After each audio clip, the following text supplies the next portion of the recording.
pretty good. Had a real good trip up in San Diego as well as Chicago. Was there for the National Trading Car Convention. Yeah, it's the first time being to the Nationals. Yeah, been to trading car and comic conventions plenty of time. But yeah, this show is another level for trading cards. It's really opened up my eye and my mind of how that whole entire industry operates. Obviously, I've been in the trading car business for a long time, but having seen some of the greatest audience community get together for the weekend is remarkable. The event is full of energy, and I can now officially say the hype is real on trading cards, and really gotten down into understanding how that group of consumer think, how that fandom in that sports or anime or trading card game all comes together, and how what all the buzz about on that secondary market pricing, all the auction houses, all the platform that is generating around all the whole entire ecosystem is amazing. If you haven't been to the Nationals this year, it was held at Chicago, and I think they alternate between Atlanta and Chicago. Next year is also held in Chicago. Number one, the city is beautiful. Weather has been great. Summer is amazing. First time being in Chicago there. But before I even went into so I have zero expectation on what I'm looking for and what I'm expecting and who I'm meeting. I meet some of the top studio, the publishers in the industry. I have met platform provider, and I went to experience, some of the new like whatnots. Stands. I went to Courtyard and half a dozen other platform providers, and really try to understand what drive these fans, how they make that whole hobby sticky, and then obviously meeting up with publishers, and most important is meeting up with the local domestic community in North America. It's crazy. The fandom spans from age of as young as 6 or 7 years old, up to your grandparents having a stand there, and I really do believe that the trading card industry is going to be here for many more generations, and many decades to come. And the reason being is you just got a whole raft of new collectors coming into it. You'll probably have about a third of 600 to 700 dealers or stands there.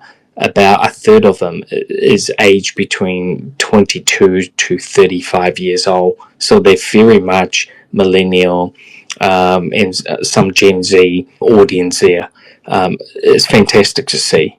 It's mind-blowing. I was invited to the trading night. I was actually invited to the VIP trading night last night. I had to leave Chicago to be back in the office for Monday today here, but the Gary Fee was there. My friend who I give the pass to took a selfie with Gary, and a few other influencers in the trading car industry. It's all real. I couldn't believe it, how much money and trades are going on. I will say, if not, I was talking to one guy who's probably in his early 30s, and I asked him how much he reckon he would do over the weekend, the week. It starts on Wednesday night preview, Thursday, Friday, Saturday, Sunday today, and he honestly tells me he will do about $1 million, and he is just one of the 600-700 dealers or store owners there. It's incredible. I saw Gordon had a stand, eBay. These guys are just amazing on how the secondary market really becomes so active on it.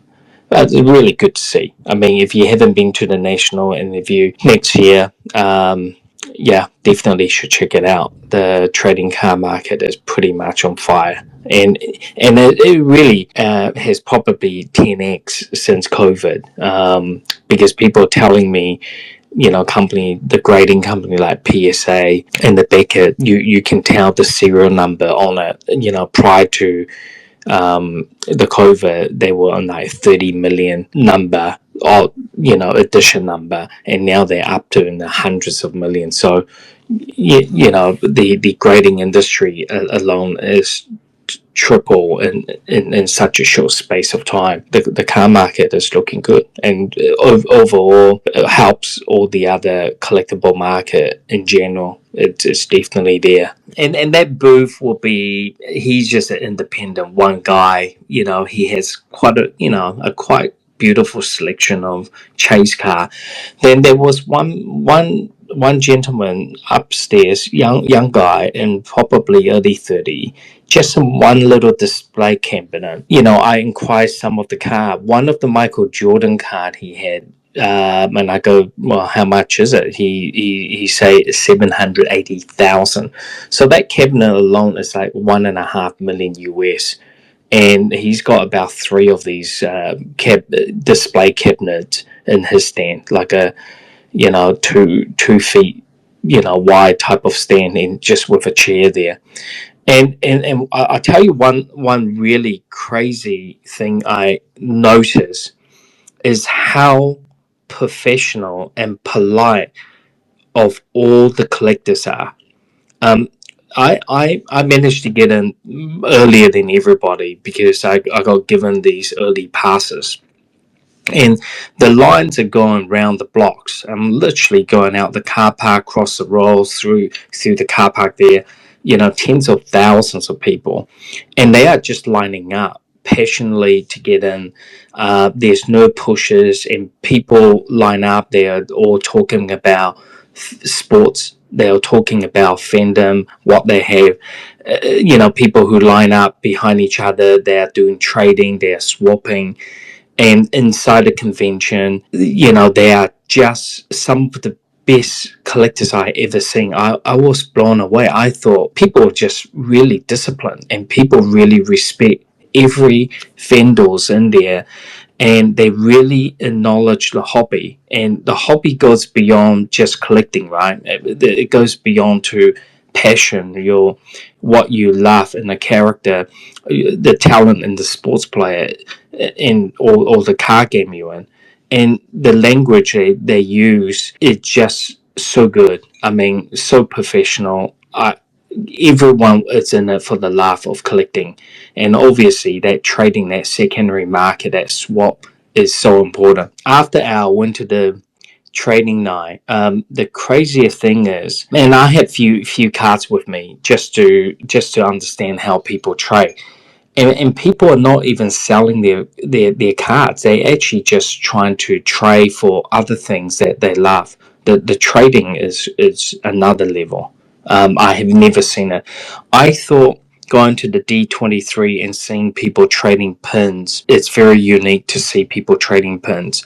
Um, and get around in the convention floor. But there was over 3,000 people in the trading floor trading cards. 3,000 plus, because the security at one stage had to could not allow any more people going up. And I asked him, what's the capacity just for that trading room? He said just the normal trading room, it's over 3,000 people already, so they can't let any more up. And then you have the box breakers. So people who don't know what box breakers are, and it's given me amazing idea how the industry we in digital can move into digital breakers, and it's pretty much booster boxes that go for $600 to $700 for the big chaser one, and in fact it goes up to $15,000 for some of the more desirable guarantee autograph or refractor or chrome. They go for super big money, and what they do is they pour in people's money together in a pool. And if you like, let's say, Chicago Bulls, or the teams that you like, or the players, you basically anything they open up, if it's your teammate or the player you in, you get the cards. There's I think there's over 6,000 live streams happening on all various platforms. People cracking open up boxes live on on the phone, and how fast is it happening. People just opening, and basically the minute it's finished, they start packing and send the cards that belongs to you out to you. So it's like almost sharing that community who love basketball, but they might not be or baseball. Say I'm the Yankees fan and you're a Dodgers fan, so every Dodgers card opens up goes to the Dodgers person who put the money in, and that's how they split the breakers. And you might not win all the time, but if you pull your money all together, you may get some real good chases. And there's people pulling out these cars at $300,000. I think there was one car I saw live sold for $870,000 on on on the spot. There was someone there just to pay for it straight away. It's crazy. It's you have to be there to believe in it. And then there's all the vintage car dealers as well. People, going back to the Mickey Mantle cars are going back to, many decades in your grandparents' days. And there's a whole area where people just trade vintage and sell vintage products, memorabilia, signature products, bats, baseballs, gloves, anything you can think of can be traded there. I did see some comic stores here, but the whole idea of that show is it's a national sports car related. Everyone's there, craziness, and I missed out the weekend. Obviously, I didn't go the big day, but friends have sent me photo. He say it's like 10x more people. It's crazy. Yeah, loving it though, loving every moment I was there. And talking to young traders. I spoken to few young traders, and God, I tell you, the way how it works is very very similar to how VeVe works. The same chaser. So people will be going for those super secret rare products or ultra rare, and on the top of it. So I saw these couple kids with the beautiful Japanese Pokemon cards, and they're the Pokemon cards that has the Mario Pikachu dress us as Mario, and then there's another chase card where the Pikachu is dressed as Luigi. So it's a collab with Nintendo, Super Mario Brother with Pokemon. Now you can actually buy the car at the show for about $4,000 US each. And I asked the kid how much you won for the set of two. He goes, I won 24,000. And I go, but the cards are going for 4,000 each. He goes, well, you forgot they are quintessential numbered, which means Consecutive. it's not. Yeah, it's not just a PSA 10 min. The number is like 126, and the next car, the Mario, is 127. So basically, they and that fetch for like 5x more money. So they go for the number. Just how that physical industry operates in the greater product, it's just identical. It's almost mirror, but how the chaser work. So the product similar to what we done is you know how we now have introduced that special edition inside the common. They do that already in the baseball, so you can actually get a baseball card of a rookie, and then you will get one of 50 with a different color border, but the image is identical, just a different border, but it's one of 50, and that is 1,000x more in money in secondary market. So a common car could be $10, but the one in 50 can go up to $100,000 just for a signed one. So it's pretty crazy, pretty wild. Yeah, Um, definitely. it's all happening, and there's just so much demand for it. People just the collectors out there are chasing for the same one, and they're chasing for that same rarity. Yeah, it's pretty good. It's great fun when you sitting on the sideline and try to understand and talk to them. I spent a good 2 day full day from the morning, and I was saying I'm probably there about 8 or 9 lining it, getting in the early lines, and finishing by the time I get back after all my meetings at 11 p.m. So a good 10-12 hours. It's very fascinating, but yeah, and Courtyard's there, like you say. They don't say a single word about NFT, but they do. They do use the blockchain technology there to authenticate that provenance of that physical product that you have or you pull. So they can't be two of the same being traded. So on. People don't even see the physical item. It's pure digital. You just see a slab comic or a slab Pokemon card, and they say it's in your wallet, and that wallet is basically sitting in our vault. And if you do want it, we'll send it out and we'll bin that NFT that you own, so it can't be coming in. But if you do want to keep it in as a digital collection, you can trade and sell it with amongst other people in the marketplace, and that data basically just that digital asset just transferred to another owner. Pretty much is a reflection of VeVe, but in with a physical backing there. But most people they told me most people don't even cash it out. So digital collecting is huge for that whole entire market, because when you realistically looking at it, the reason why people grade these comic book and cards is because they want to keep and preserve that prestigeness. But when they physically get it, it's very rare that people will break those cases and read a comic, or put the cards back to their collection. So it's interesting to see that they actually just want to have that, but they don't physically need to have it. I have few meetings with other aggregators out there. The exciting thing is they actually all know about VeVe. I almost didn't even have to introduce myself to even the smaller players. I met another Australian company called 130 Point, and the CEO happens to be there. And I say I'm from VeVe. He goes, I'm familiar with VeVe, and he was telling me which drop he missed out straight away. So and that platform is aggregating all the average sale price for, if you selling things on eBay and Gordon's and other auction houses like Heritage or Comic Connect, anywhere they aggregate that data to give the user the best pricing guideline. What was the last sale price? So they know about VeVe, and yeah, talking to some of these platform providers to see how we can eventually use their system to also promote and aggregate our last sale price in digital. And they were actually very keen. So they, a lot of them just trying to get their technology up to speed.